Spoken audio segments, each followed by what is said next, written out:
Jimmy Murphy here at TD Garden following a 6-3 Bruins win over the Vancouver Canucks on Thursday. And this is your Bruins Beat Weekly Notebook on CLNS.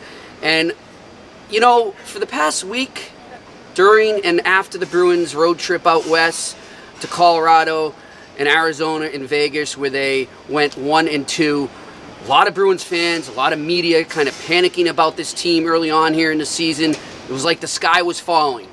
Well, you know what? Keep Calm And Bergeron. Patrice Bergeron is back, and it showed in the Bruins 6-3 win. Yeah, it felt good. I mean, you know, it's one of those where it's the first one, so you know your legs are a little heavy, especially early on. But you know, getting those goals definitely helps get yourself going. And yeah, after that, you know, I felt better as the game went on. They are so much better with Patrice Bergeron. He showed his value to the team, getting 4 points, a goal and 3 assists, coming back, actually moved into 7th all-time on the Bruins scoring list with 675 points, and it was also his 900th game. I mean, this guy does it all. We know that he's a great defensive forward, but he's just so good in the other end as well. He wins face-offs. He makes his line mates better. That show with Brad Marchand, who got going again, and his Bjork got going again. The line together of Bjork, Bergeron, and Marchand, they combined for 10 points. It's incredible the way he came back and dominated the game after being out for that long, and you know, again, he's just such a big part of the group. He's able to calm things down with everyone on the bench, and he leads by example. You know, he just does everything that you know, your top guy does. What we saw him do Thursday against the Canucks is what makes him so good, and he didn't do it with his physical prowess. He didn't do it with his raw talent. He did it with his brains, and as David Backes pointed out, you know, whether it's the sixth sense he has with Brad Marchand and the chemistry they have from playing so long, just knowing where each other is going to be on the ice, or whether it's just seeing him have that vision and know when the play is going to develop and when it's going to finish. That's Patrice Bergeron. It's ridiculous how him and Marshy, they might be twins like the Sedins, where they always know where each other are, and that comes from playing with each other forever, that they're able to have that sixth sense of they know where they are. Maybe it's just a little yell and they know, hey, he's been there before, put it right in the wheelhouse, and it's in the back of the net. You know, we talked to him after the game, and I asked him, you know, were you able to get through, because you could tell he was sort of laboring on early in the game.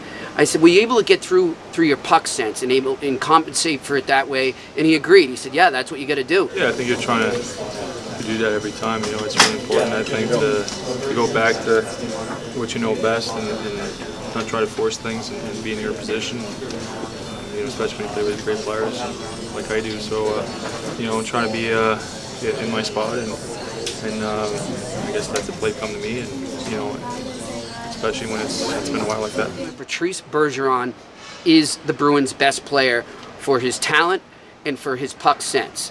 Now, let's get into the injuries. While Patrice is going to help the Bruins if he can stay healthy, they're going to need it even more now. The Bruins get news prior to the game with Vancouver that Tuukka Rask is going to be out for an undetermined amount of time with a concussion suffered in practice earlier in the week. They also got news that Ryan Spooner has a torn abductor groin injury, and he will be out 4 to 6 weeks. Suddenly their depth at center is really going to be tested. Yes, you got David Backes back into the lineup as well with Bergeron on Thursday, so that will help because they can slot him into center as they did when David Krejci went out of the game, so add him to the injury list. We don't know what's going to happen there. Coach Cassidy said that it's probably not long-term, but you never know with the way things are going for the Bruins. But we're going to see the depth at center tested here. On defense, Adam McQuaid goes down with an injury on Thursday. We don't know what's up with him. We'll find out maybe Friday, maybe Saturday. The injuries are racking up for the Bruins, and yet somehow they're 3-3. And that's why, as I open it up here, for you Bruins fans out there and some of my fellow media, calm down, chill. It's early yet. As many scouts and many GMs have always said to me when I ask them, you know, when can I expect to see some deals and all that, usually around the American Thanksgiving. And I think that's the point where if the Bruins are still sort of playing 500 or sub-500 hockey at that point, and they're still showing a lot of defensive deficiencies there, that's when you might worry a bit. That's when you might wonder if Don Sweeney going to make a move. That's when you start to gauge what your team really is. We're going to see what happens with Tuukka Rask with his concussion. That's going to be something to follow there. If he's out for an extended amount of time, you know, people like Anton Khudobin. He's got his second win against the Vancouver Canucks on Thursday. You need Tuukka Rask. He is still an elite goaltender. He's got the highest save percentage ever in the history of the NHL.